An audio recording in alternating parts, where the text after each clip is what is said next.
The human brain is said to be the most complex organ in the world. Tasks are mainly solved in specialized areas of the brain, but other areas are involved in the problem solving.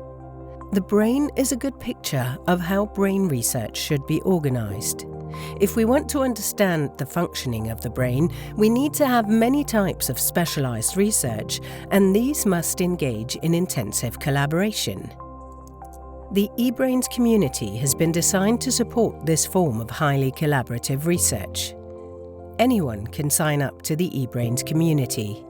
In the online EBRAINS community platform, they can join groups for many types of activities. Research fields, such as brain scanning or research into certain diseases. Coordination, such as groups for collaboration on education and training into eBrains. Research software development groups. In fact, the members of the eBrains community can themselves establish and manage such groups according to their own interests. The vision for the eBrains community is to help many different people collaborate. People who want to contribute with whatever they can. Health data, software, computing power, innovation skills, social science or education offerings. In the brain, the different specialized areas are connected and work together.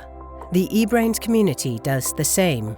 It connects people and it creates collaborations between them.